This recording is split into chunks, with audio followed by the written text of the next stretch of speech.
a job site, it holds this, but you'll see in a few minutes it's also a great assembly table, but it's an outfeed table.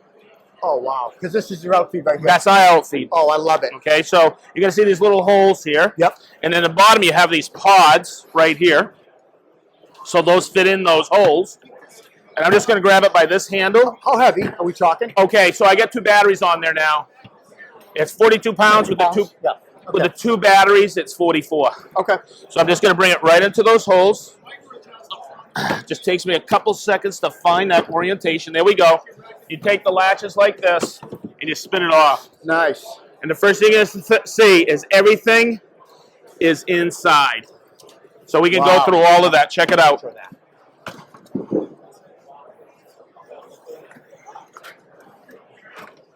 So when I'm setting this up, there's a little green tab right here, and that lifts the table.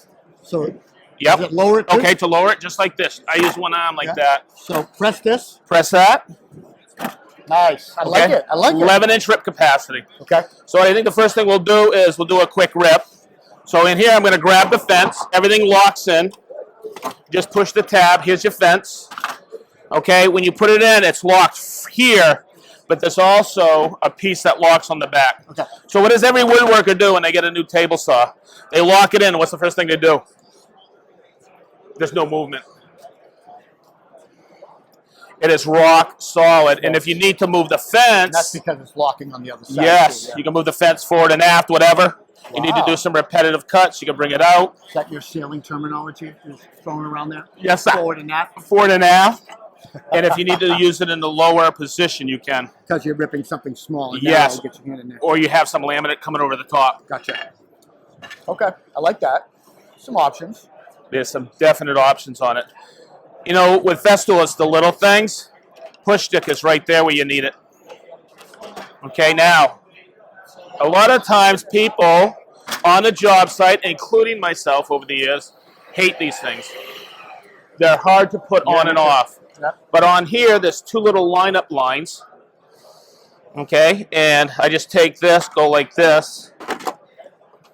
To remove it, there's a 6mm hex key back here, and there's a little hole right here. Spring. Just like that. So if you're doing a groove on a job site, there's also a riving knife right there. Yeah, I saw that. So you can put that in instead, just like this, and that snaps right in. So if the guy's in your way, make sure you always have a riving knife for case hardened wood, right? So I'll just take that. Perfect. Thank you. I like how it clips in this box. Yeah. Here. Yeah. And I'll just get it in there, nice and solid, store the hex key. Now the nice thing also is it takes 2 18-volt batteries. It's over here. Right here, okay? These are Bluetooth. Yep. So what I'm going to do is I'm going to hook up, we have a cordless dust extractor. I'm going to hook it up, okay? And what I'm going to do right away, because we've unplugged it and everything, I'm going to sync the battery to the Bluetooth. So I'm just going to turn it on for a second. Yep. I'm going to come over here. I'm going to wait for it to warm up. It takes about 5 seconds. I'm going to hit this button here. See how it's blinking down here? And I'm going to hit this here. And now the whole system will sync. So 2 buttons, Bluetooth connect. Bluetooth connected. Syncs effortlessly. So I'll turn it off. Okay, so let's have some fun with the digital readout. So when you see anything digital readout, us old timers were like, oh no. It's so intuitive, and it's a step-by-step. But I want to hold this button here. Okay, this is my height. See how it's in millimeter? Yeah. I can switch that over. I'll show you in a minute.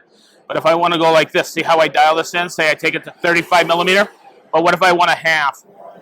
I push the button in. And turn it. So that changes it right over. I can change it. And it's a servo motor for that. Now what if I want 22.5 degrees?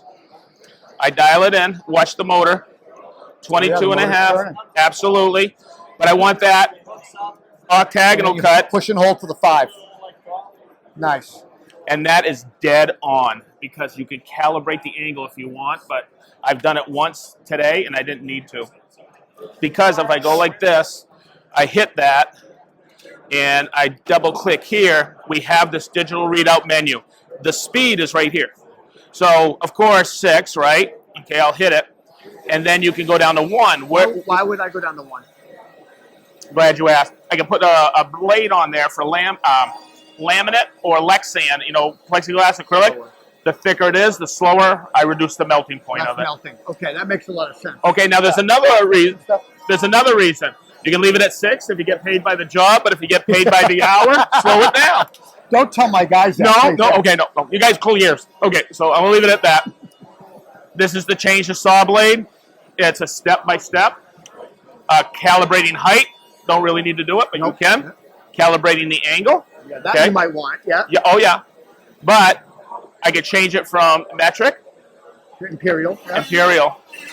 And someone asked today, when I did that, I'll bring it back up here. Okay. Okay, so it's in 64ths. I could dial it in. Go to 8s or whatever. 16ths or 64ths. Okay. So I can bring it back to 16ths. Yep. You woodworkers dealing in small measurements. I'm telling you. Okay. So my brain doesn't work with imperial anymore. So I'm gonna take this and I'm gonna go back to metric. The German company. Because you know how that is. It's funny. I've been working in imperial my whole life, and I was switching my cabinet shop over to metric, and I didn't realize everything I was building was based on metric. All my frameless cabinets, So I finally said, just gave up. Give up and do it. Yep. Do it. Yep. So let's go back here. See where it says language? Yeah. Of course, I have it set for English.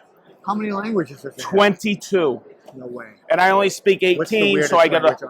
Okay. Oh no. What? Never heard of. Okay, watch. This is my favorite. Okay, you can do it in sushi. No, that's not sushi. No, that's sumi. Salami. Italiano. Look. Portuguese. Look at these. Romania. Look, that's that. I don't know what that What's is. that? I don't know. It's symbols. But isn't that crazy? That's awesome. I know. It's made for everybody. So awesome. So anybody can get this and plug it in. Yeah, and if you need to know your serial number, model number, what software you have in there, it's all right there. Let's do some cutting. Ew. Now I thought you'd never say that. Okay, so let's do this. Let's pretend I need to rip a filler strip that I've pre-finished for the job site. Okay. Okay? And that's a difficult situation, but I got to reset this. So I'm going to go here, and it's going to be a 3/4 filler. So I'll set it at 25, but I'll go over here. And what's the problem? I have it pre-finished. I don't want to flip it here, tilt it this way. It'll scratch face up. So I could take it all the way down, see it 0, and then double-click it. -2 or 3, 5, something like that. I'll make it 6 or 7. I'm ready to go. So I'll set it up. We'll get this out of the way. I'll get a board right here. On. So I see cabinet makers loving this. Oh my God. Installers. My flooring guy would love this. And so someone today even said, well, it only goes to 11. This is not for a guy building cabinets on the job site. It's a guy doing the final fit and finish. He's installing. This is an installer's dream. Installer's tool. Yep. And there's your outfeed cable we're going to see. Isn't that cool? So I can take it just like this. Nothing but the best. And bring it right in like this. Now the nice thing, to eyeball it, that's my center line of my blade. And it's a 1.8 millimeter. So it's a thin curve? Yep. Listen to how quiet it is. Yeah. And you see very little dust. And your outfeed? And my outfeed. And look at that cut. And the blade stops at about 2 seconds. Wow, that's sharp, huh? You vary. Sweet. It's like a track better than the track shortcut. Wait, there's more. I'm going to take this and store it because, like any good table saw, you want a good miter gauge, right? I never use the miter gauge on my table saw, but my flooring guy does. Okay, so when I put it in here, okay, there's a little locking pin in here, and I'm going to bring it. Sliding table. It is. Show me a sliding table. It is. So right now, I see it. Right here, it's a sliding table. Feel it. And see if there's movement in there. Wow. There's no movement. Nothing. That is smooth. It is Ball wicked. bearing or what? What is in there? So you know, if I take a piece of wood, I'll just use this. If I take a piece of wood like this and I hold it, I want to do a 90, right? Yep. The pressure of this is holding it against the fence. But where it really shines is when I take it like this, and let's do a 60-degree cut. I'm just going to see if I have, watch out just for a second. Okay, I got enough travel. I'll bring it back here. But what's the problem? When you're cutting this, I try to hold it. It's still pushing, right? Right. A push cut. So we have the secondary groove right here. No way. It's a regular clamp for the Regular Festool clamp.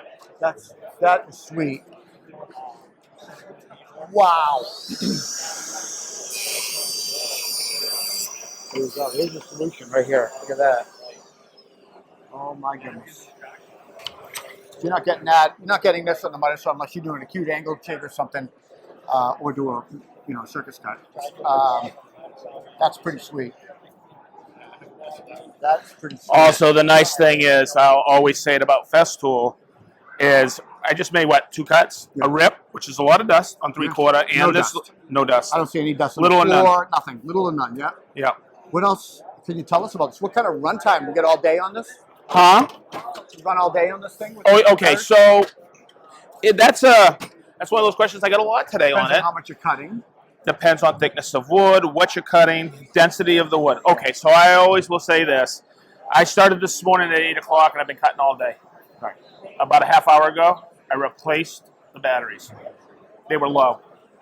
So I said I need something to quantify that. So Garrett, who's right over here, excuse me, Garrett went and got 3/4 Baltic birch with a melamine coat on it. It was an old trade show booth. And he started ripping, not turning it off. Full batteries, 100%, 5 amp hour batteries, 300 linear feet. Really? Wow. Okay. And these are the 5 amp hour batteries, not even a higher capacity battery. Not yet. Yeah. I know. We're not supposed to talk about Yeah. But excellent. there you have In it. a nutshell, huh? Yeah. How much? Okay, so last year I was here, everybody was like, well, when's it coming out and how much? And I was throwing numbers out there because I didn't know. I remember you throwing some crazy I was saying numbers out there. 2,300 to 3,000. Well, I get back to HQ and I find out, and I told everybody it has to come with the stand because the stand is the dolly. It's everything is part of the system. The stand, the saw, 2 batteries, and a Systainer with a charger. 1,999, just under 2,000. Oh, so it is a winner, 100%. But we have different levels of it. You say you don't want the batteries, you have batteries. You don't want the stand, stuff like Yeah, that. you can get there too. You get this. Yep. But, wow. Thank you, my friend.